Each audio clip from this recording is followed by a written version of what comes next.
Supreme court ప్రధాన న్యాయమూర్తి గారు గౌరవనీయులైన సిజే సూర్యకాంత్ గారు కాక్రోచ్ వ్యాఖ్యలు చేసిన తర్వాత డిజిటల్ ప్లాట్ఫామ్ మీద కాక్రోచ్ జనతా పార్టీ అని ఒక వేదిక ఏర్పాటు జరిగితే దానికి కోట్ల మంది ఫాలోవర్స్ వచ్చారు.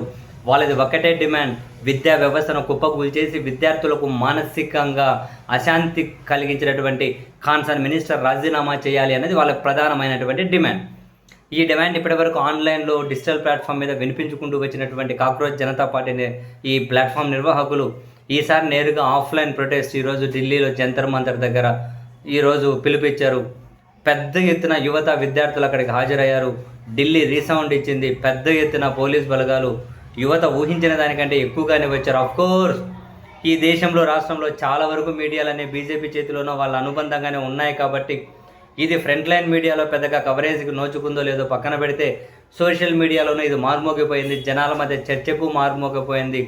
అక్కడ ప్రసంగించినటువంటి ఈ కాక్రోచ్ జనతా పార్టీ ఇనిషియేట్ చేసినటువంటి స్థాపించినటువంటి వ్యక్తి ఎవరైతే ఉన్నారో అభిజిత్ దీప్కే తను చాలా క్లియర్ కట్గానే చెప్పేశారు, ప్రాణాలు పోయినా వెనకడిగేయం, బొద్దింక అనేది చావదు, మా హక్కుల కోసం మేము ఏ స్థాయి వరకైనా పోరాడతాం, రాజ్యాంగం మా హక్కు, రాజ్యాంగాన్ని కాపాడడం కోసం అండ్ ఈ దేశంలో పాలకులకు జవాబుదారీతనాన్ని పెంపొందించడం కోసం ప్రాణాలు పోయినా మేము లెక్క చేయమని చెప్పి అక్కడ నినాదాలు మార్మోగిపోయాయి. ఒకవైపు జై భీమ్ నినాదాలు, మరోవైపు ధర్మేంద్ర ప్రధాన్ రాజీనామా చేయాలని నినాదాలు. మొత్తం మీద చాలా పెద్ద ఎత్తున స్పందన వచ్చింది. ఎవరో నాలుగు బీజేపీ జెండాలు వేసుకుని 810 మంది ఉడ్డా నలుగురు అనుకోండి, వాళ్ళు వచ్చి జై శ్రీరామ్ జై శ్రీరామ్ అని చెప్పి ఇక్కడ వీళ్ళని డిస్టర్బ్ చేసే ప్రయత్నం చేస్తే పోలీసులు ముందే అలర్ట్ అయ్యేసి వాళ్ళు అక్కడి నుంచి తీసుకెళ్ళిపోయారు. వాళ్ళను ఉడ్డా నలుగురు వచ్చిన 6-8 మంది వచ్చినట్లున్నారు. ఏదో దాన్ని డిస్టర్బ్ చేయాలని వాట్సాప్ యూనివర్సిటీ బ్యాచ్ వచ్చినట్లున్నారు. అక్కడ ఆందోళన చేస్తున్న వాళ్ళు చాలా చాలా ఫెయిర్ ప్రొటెస్ట్ అది.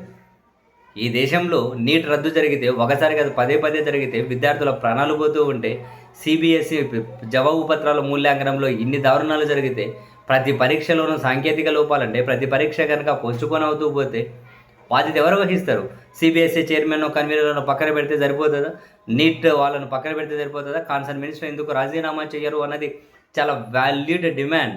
అవసరమైతే మద్దతు ఇవ్వాలి, లేకుంటే అన్నీ మూసుకొని పక్కన ఉండాలి. ఎవరైనా సరే రాజకీయంగా అంటే చాలా అంశాలు ఉంటాయి, మద్దతు ఇచ్చుకోండి. ప్రతిదానికి జెండాలకు పట్టుకొని జై జై అని చెప్పి ఒక నినాదం ఇచ్చుకుంటూ పోయేసి ప్రతి దగ్గర డిస్టర్బ్ చేస్తామంటే ఎట్లా కుదురుతుంది? మొత్తానికైతే కాక్రోచ్ జనతా పార్టీ అనే నినాదం ఢిల్లీలో రీసౌండ్ ఇచ్చింది. ఆ తర్వాత అదే ఊపులో వీళ్ళు ఈ నెల 23వ తేదీన ఢిల్లీలోని రామ్లీలా మైదానంలో మరో నిరసన కార్యక్రమం మన భారీ బహిరంగ సభను కూడా ప్లాన్ చేశారు. ఏది ఏమైనా ఈ దేశ పౌరులు తమ హక్కుల కోసం నినదించడానికి ఒక వేదికైనా కూడా రెడీ అవ్వడం, దానికి పెద్ద ఎత్తున యువత విద్యార్థులు మద్దతు ఇవ్వడం ఖచ్చితంగా ఇది ఈ దేశంలో జరగబోతున్న శుభ పరిణామానికి సంకేతంగానే మనం ఖచ్చితంగా చూసి తీరాల్సిందే అనిపిస్తుంది.